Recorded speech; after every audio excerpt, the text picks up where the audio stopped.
Terima kasih masih setia bersama kami pemirsa. Wakil Menteri Haji dan Umroh juga masih tetap bersama kami. Dan apa Bang Dhanil yang mungkin akan didapat oleh para jemaah haji tahun depan yang akan berangkat pada tahun 2026 yang sudah menunggu sejak lama nih.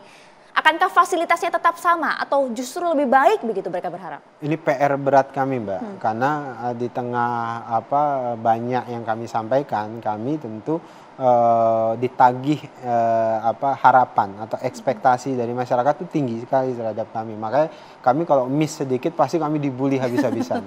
Apalagi terhadap orang-orang yang nggak suka ke kita kan gitu. Makanya kami hari ini ingin memastikan proses pendataan itu rapi, Mbak. Makanya sistem kuota haji per provinsi itu kita kembalikan sesuai dengan undang-undang. Jadi sekarang itu kan udah nggak ada lagi tuh yang ngantri 40 tahun, nggak ada lagi yang ngantri 35 tahun. Sekarang semuanya ngantri dengan waktu yang sama 26 tahun. Walaupun kalau Pak Presiden nyampaikan ini masih lama, tapi ya itulah memang faktanya ngantri haji memang lama dan Presiden berharap lebih cepat gitu. Itu pertama, tentu ongkos haji kita turunkan. Nah, pendataan kami sudah mulai mencegah jangan sampai terjadi terpisahnya mahram suami istri. Makanya kami memutuskan tidak lagi menggunakan multi syarikah. Artinya melayani jamaah tidak lagi 8 syarikah. Itu yang membuatkan banyak kejadian terpisah-pisah. Makanya kami hanya menggunakan 2 syarikah. Itu juga berangkat dari saran pemerintah kerajaan Saudi Arabia, nggak boleh lagi pakai banyak-banyak, 2 saja, sehingga nanti di embarkasi, Mbak, itu sudah dipastikan syarikah mana yang melayani. Bahkan nanti syarikah yang melayani jamaah itu wajib berkantor di Indonesia. Dan kartu nusuk itu identitasnya jamaah itu tidak dibagikan lagi di Saudi Arabia, langsung dibagikan di tanah air. Jadi sudah memegang identitas sudah memegang identitas, sudah pasti, hotelnya sudah pasti, datanya sudah pasti. Tambah lagi kan sekarang ini kan sudah kita tetapkan BPIH, tinggal menunggu Kepres. Relatif sangat cepat loh, Mbak. Kok biasanya tahun lalu itu di bulan Februari. Ya, awal-awal tahun ya. Ini di bulan Oktober sudah proses. Jadi ini akan membantu proses pendataan sejak awal. Nah, termasuk di pesawat kita ingin pastikan pesawat menggunakan layanan sebagaimana mestinya.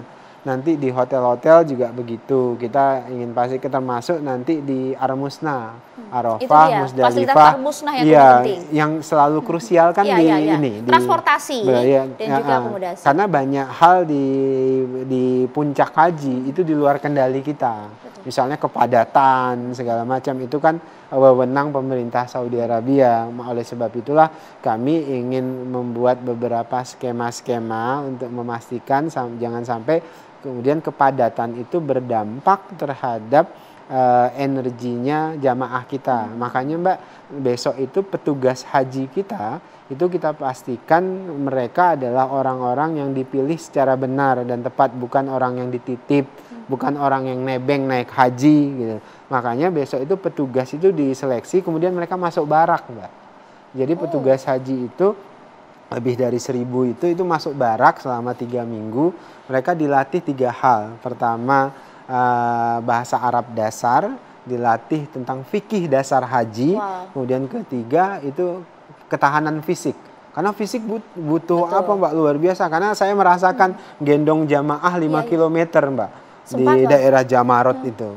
Karena akan banyak yang lansia kan. Nah, kemudian dua, prioritas lansia kita lakukan. Tahun ini kemungkinan prioritas lansia itu ada di angka sekitar 10 ribuan. Meningkat? Ya, meningkat. Jadi 10 ribu lansia ini jadi prioritas, nanti dibagi per provinsi sesuai dengan kuotanya masing-masing. Kenapa? Karena sebagian besar jamaah haji kita itu lansia. Betul. Nah, kemudian berikutnya nanti pelayanan kesehatan itu menjadi fokus kami. Tahun lalu itu kan KKHI kita, klinik kesehatan kita tidak bisa beroperasi.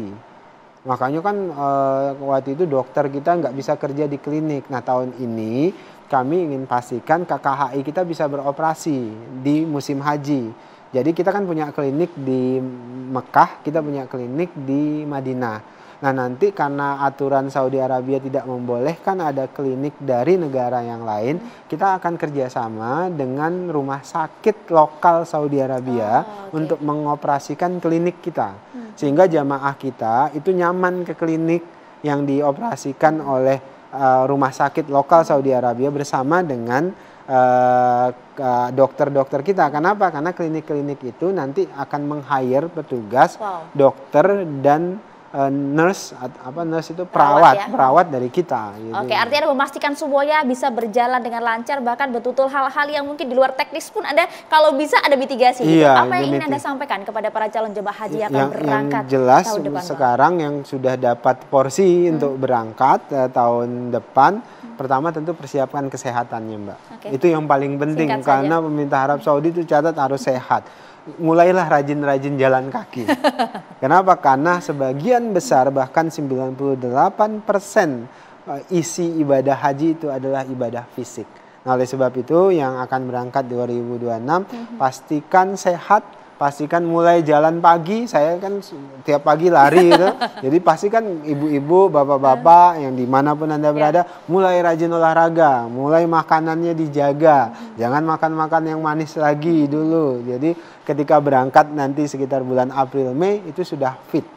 Kenapa? Karena istitoah kesehatan ini jadi hal yang utama. Kemudian kedua ya mulailah baca-baca terkait dengan persiapan ibadah haji di sana. Dan tentu saya dan Gus Irfan memohon kepada seluruh rakyat Indonesia mendoakan agar pelaksanaan haji pertama Kementerian Haji dan Umroh besok itu bisa sukses sesuai dengan harapan kita semuanya, sesuai dengan harapan Presiden Prabowo juga. Karena ini adalah legasi dan komitmen dari Presiden Prabowo Subianto. Ya, ini adalah perjalanan umroh haji pertama yang dikawal oleh Kementerian Haji dan Umroh Republik Indonesia. Kami tagih nanti janji Anda clean and clear dalam pelaksanaan ibadah haji tahun depan. Terima kasih banyak Pak Wamen atas waktunya bersama kami. Itu tadi pemirsa One on One hari ini. Saya Maria Segaf pamit. Terima kasih. Sampai jumpa.